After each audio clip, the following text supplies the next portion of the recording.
USA! USA! USA! The United States of America.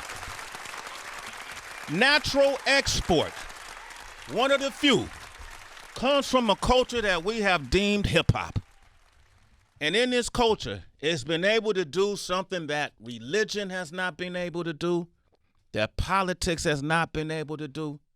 It's been able to galvanize people from all over the world, from Lithuania, from Japan, from Australia, from France, from America, from South America, from Germany, from the Netherlands, in unison, in peace, right?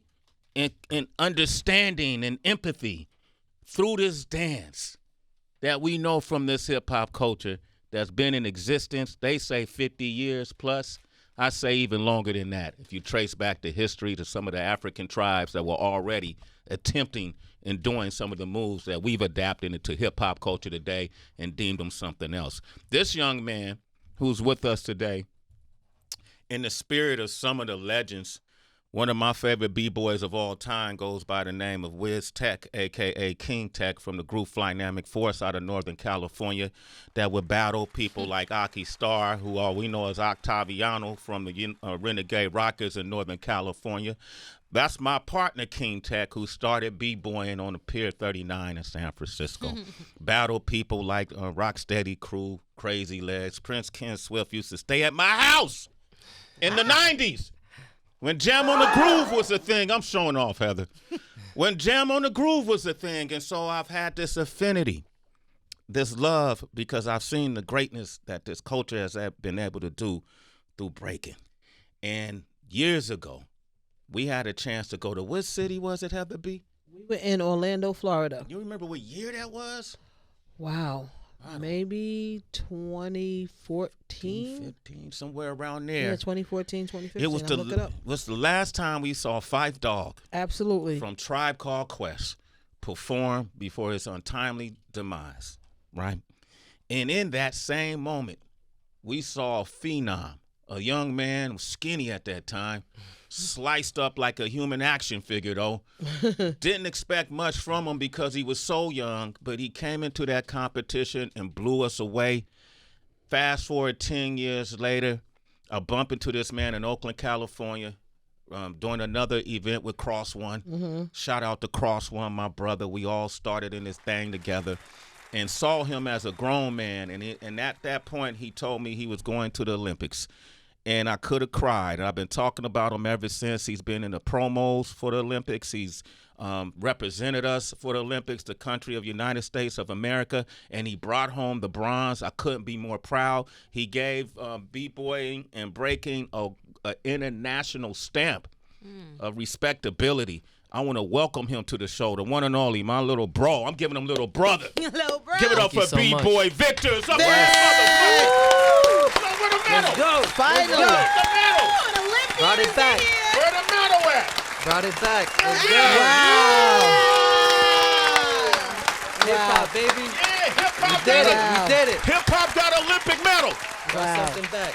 You the first. Wow. The first ever American, ever breaking medalist to bring it back to The America. first, bro. To U.S. Congratulations. That's Thank big. you. Thank you. Humongous. Wow. Thank you. Wow. Congratulations, man.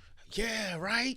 How does that, I know it's hard to process, but the first ever, the history books in 100 years Yeah. will have your name in it. Yeah.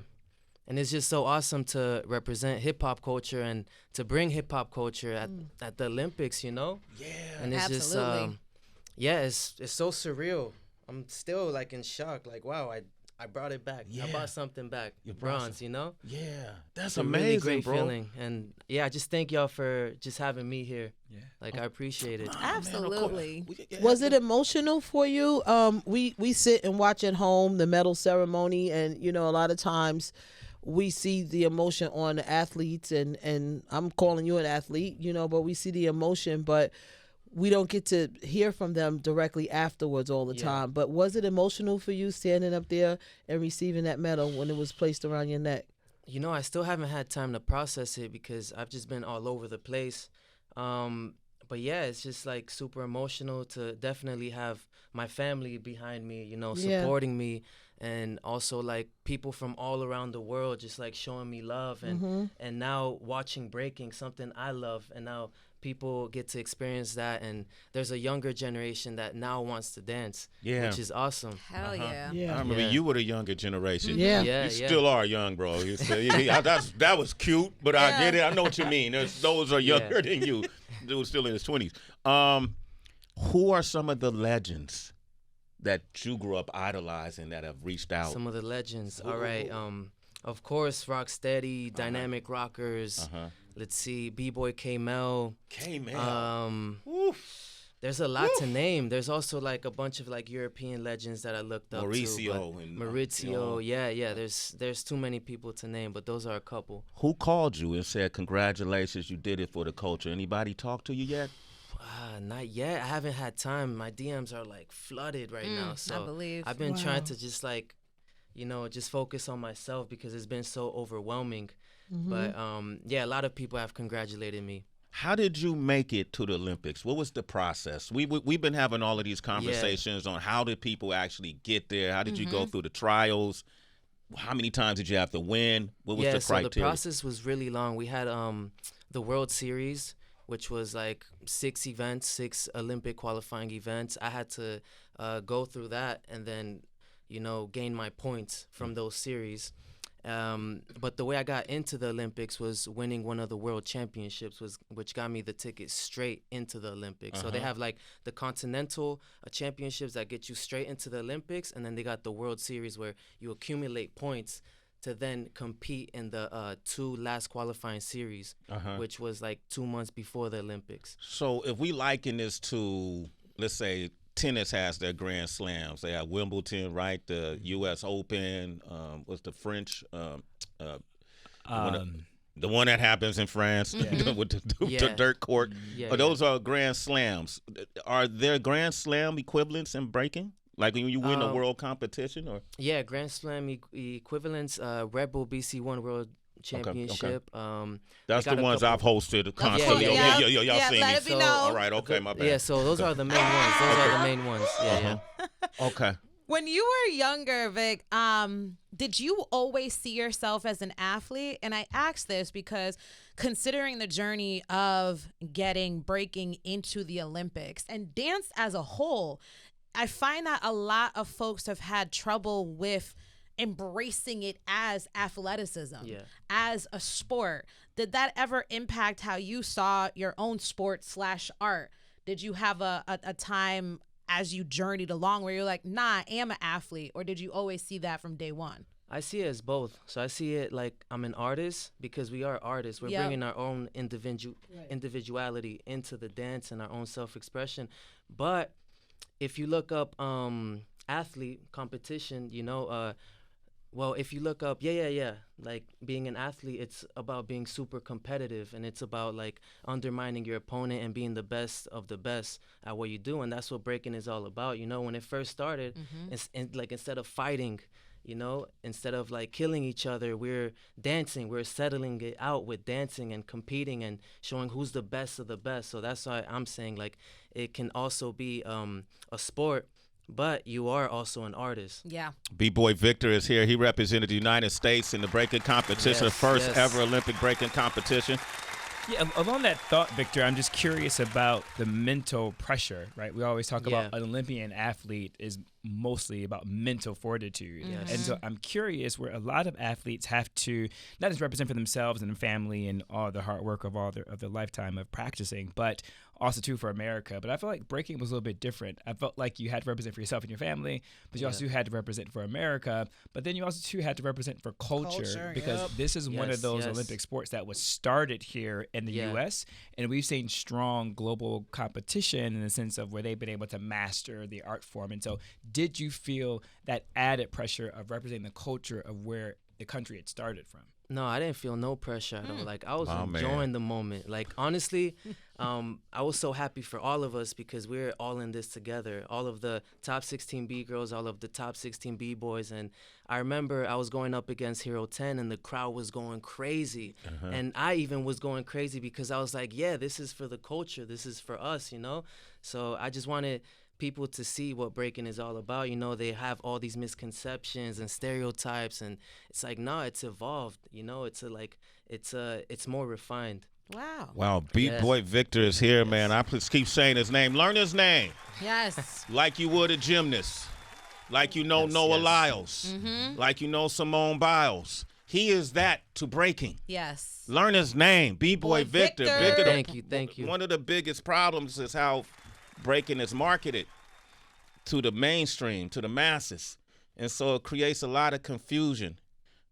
It creates a whole lot of misunderstandings and misinterpretations and to the detriment of the culture.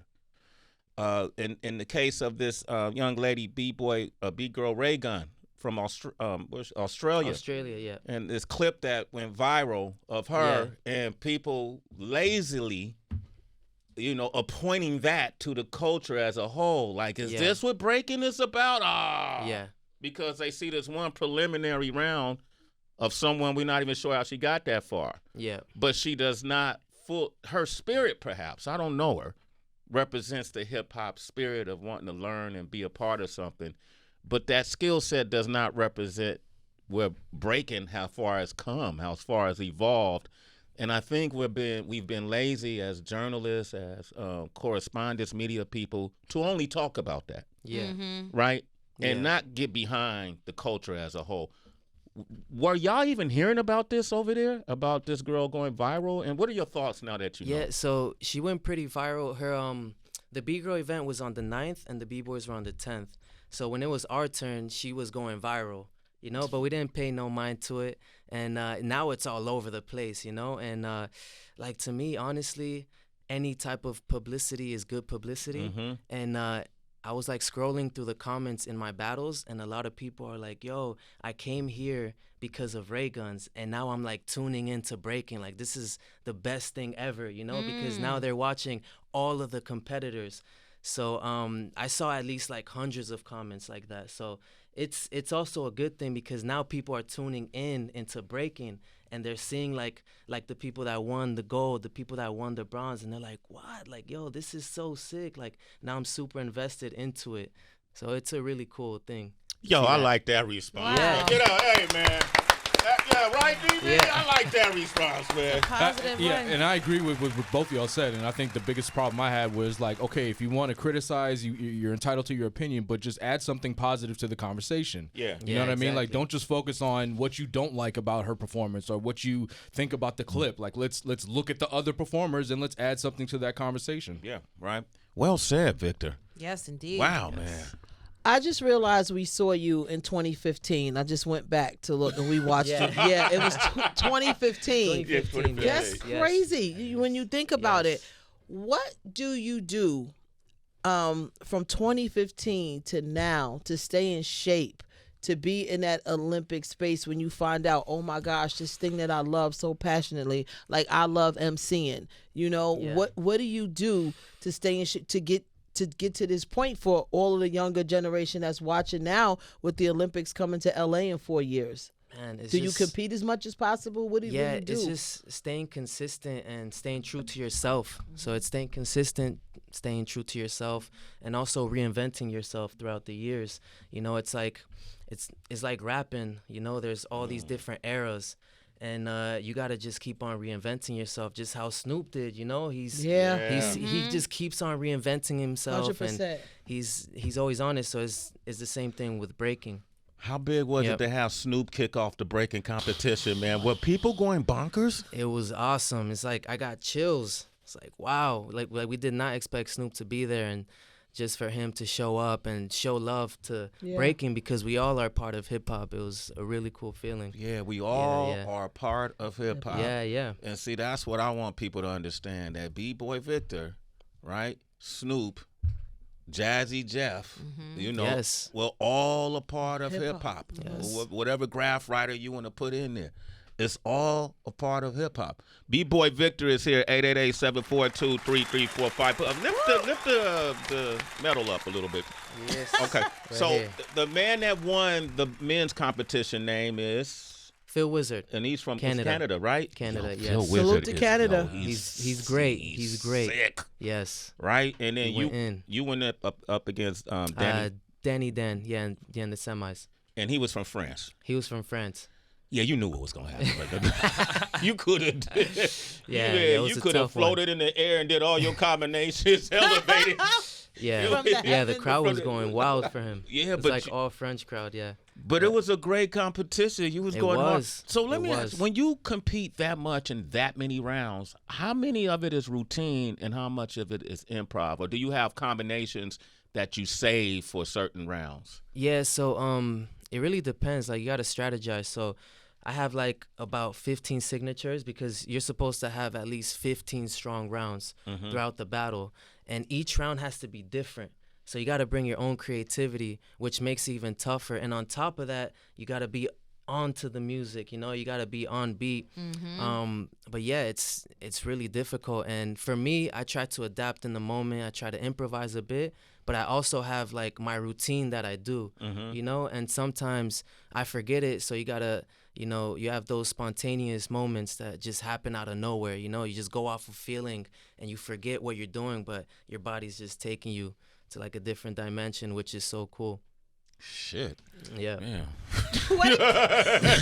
Do you eat anything fried? Like, what's your diet like? To be honest, I just try to eat clean, but there's Yeah. times where, you know, like after competition, I just eat whatever I want. I go all out, but yeah, I just try to stay clean. Clean. Considering the optimism that you represent, and we can tell with ease that you have such a kind heart, the competitive nature of breaking, is there any shit talking? Yeah, Okay. definitely. Like when I'm in a battle, I'm thinking I'm the best.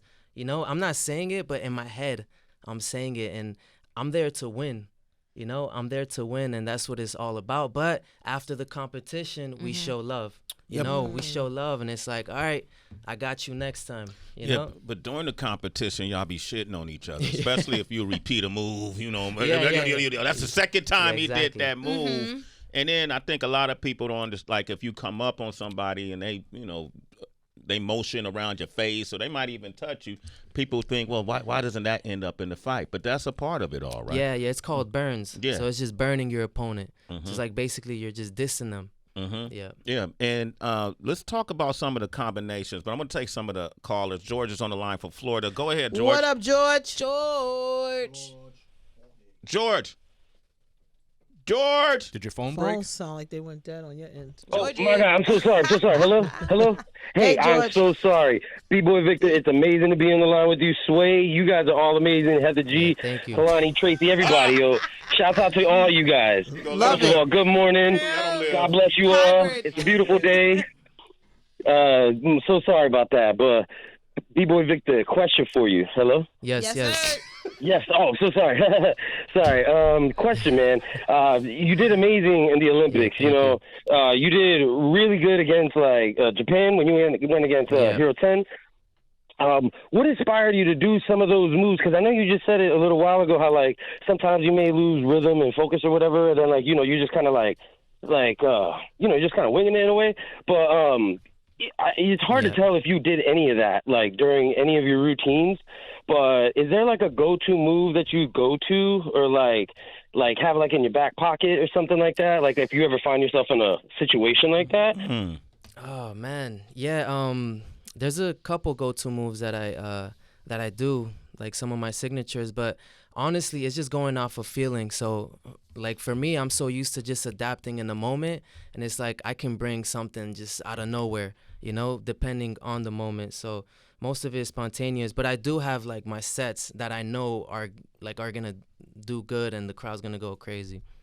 All right. Hey, thanks for your call, bro. You're a citizen, George. A Sway in the morning. Jordan is in Delaware. Go ahead, Jordan. Hey, Jordan. Hey, how y'all doing? Well, thank y'all for welcoming me back. Congratulations to B-Boy Victor. thank you. I want to say You were a great representation of hip hop. You make me feel like I was a kid again. Never in a million years that I think I'd see some of the hip hop songs played, like Redman and Method Man. And you did a great job. And I know as a viewer, you weren't able to see it, but as a viewer, they ran a story about how you got into B-Boy. And one of the things talked about your father, I think, and how he was in a metal band. Yes. And I wanted you to expound upon that a little bit because I thought it was a really cool story that was told.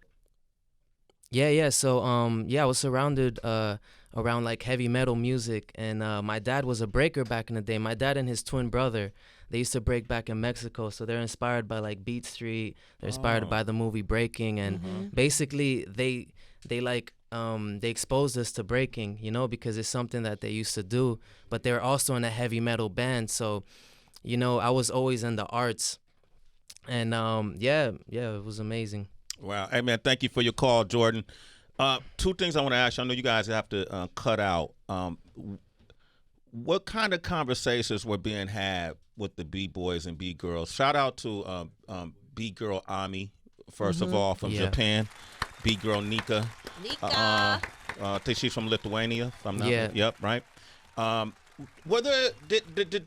Did the community come together and say, okay, we're all here, moving forward? Because it's always a struggle with that culture, you know, getting exposure, getting the type of support, the funding, you know, even especially in the States, the most ironic place of them all. Yeah. Was there a gathering of sorts to say, moving forward, how can we work together in promoting this culture, pushing it forward, marketing with ourselves, you know, so we don't have to rely on other people to bring exposure necessarily? Did y'all have those kind of meetups, or did you? No, we haven't had those kind of meetups, but I know Red Bull is like helping us with that. You know, they've been in the breaking culture for a very long time. They're the ones that threw like the first ever breaking event. You know, so they're the one like steering breaking into the right path and just showing what breaking is really about. Yeah. Salute the Red Bull, man. Yeah, They done flown me all over the world hosting BC1 competitions in Germany, the Netherlands. They're keeping it alive, Man. And is there still a chance it can make it to the games in 2028? No, so we already knew that it wasn't going to make it into 2028 like a couple months back, right. You know, but honestly, it's like we were just so focused on 2024. We wanted to represent, and we're just so grateful that we were part of the Olympics, you know, and hopefully it comes back 2032 in Australia. In Australia, I'm sure Ray gonna help definitely. that happen, yes. right? She Hopefully. better. Bring attention to the sport. You better. Hey, you over there teaching? You better make sure it go. Breaking is in that Australian Olympics, right? But people don't realize that vote was made, I want to say, in 2023 even. Yeah, that vote was made way before they even saw breaking. Yeah, so people, it wasn't because of anything you saw from this competition. No. That wasn't that's not why the B-boy, the breaking competition isn't in the LA Olympics. The committee decided that last year, right? Yeah.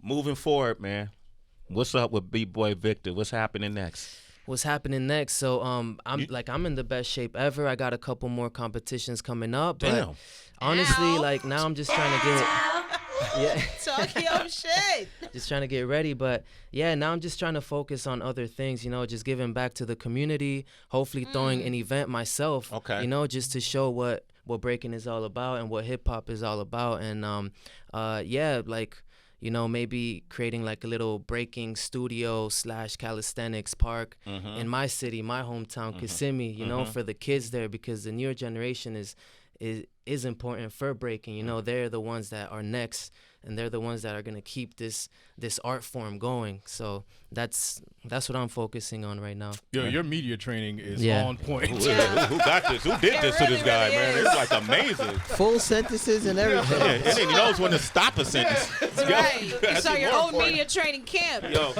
have you been made any offers to do any movies or be in any films? You're a beautiful guy. I thought maybe they might get at you. No, not yet. No. Yo, this Not dude yet. would make a great like action figure, right? In the Marvel MCU. Ninja Turtle? Yeah, he could break into Ninja that Turtle. industry. He could break what? Mexican He Ninja could break Turtle. into that industry. We'll see. He said, That was double entendre, Victor. All right, man. B-Boy Victor, brother. Congratulations. Thank you. You did it for the country. You did it for the world. Most important. You did it for Appreciate y'all. yourself, Thank your you. family, Thank but you did it for the culture. Yes. Who you got in the room with you? I got my manager, Red Bull Lean Rock. What DJ, up, Red Bull Lean DJ Rock? Breaker, and I got my comms team right there. Comms. Communication. Did he say comms? What the hell is that? He's trained. We met before. Yeah. You remember where? Which one? He was there. That's where we met. Okay. Now, yeah, that's where we met. We brought up Fife, dog. Just for the listeners, so we always talk about this TV. We brought up Fife performing there. Mm-hmm. Yeah, there you go. You got a picture of us? Let me bring that over. And then the Tribe Called Quest video came on the video. Yes, it Yeah, did. because we have a haunted screen inside the studio. Oh my gosh, yes. Is that Razzcast? No. That's me, you, and Fife. That's Fife. Wow. Yeah, it was August 22nd, You better text that to 2015, yourself. because I just looked at the same. Oh my God! Look, Heather, you got your picture up. Yeah, a Fife. Yo, I gotta follow you. Am I That's not following crazy. you, bro? Am I following you? I like that super photo, weird. Billy. Let me follow you. That- All right. You know that's his phone. Yeah, I know. I'm going on your shit. Whatever. You don't care. Invasion of privacy. Victor, give out your information. Yo, Give out who's your in socials. DMs, yo? Oh yeah, Who's my in your socials. DMs? Super Montalvo, SuperMontalvo. Love it. Super Montalvo. Man, anybody you want to shout out? You know. Anybody I want to shout out? I want to shout out all the dancers that were part of the Olympics. We all made history, you know. I want to shout out B-Girl Raygun. Yeah. Thanks for the exposure, you know. And yeah, some people say it's bad, but honestly, any type of exposure is good in my eyes. And just shout out to you guys for having me here. Like, Yeah. I appreciate y'all. We appreciate and you. to the hip hop culture, thank you. Full circle moment. Give it up for Bboy Victor, y'all. Follow him at Super, SUPA, Montalvo, MONTALVO. That guy. All right.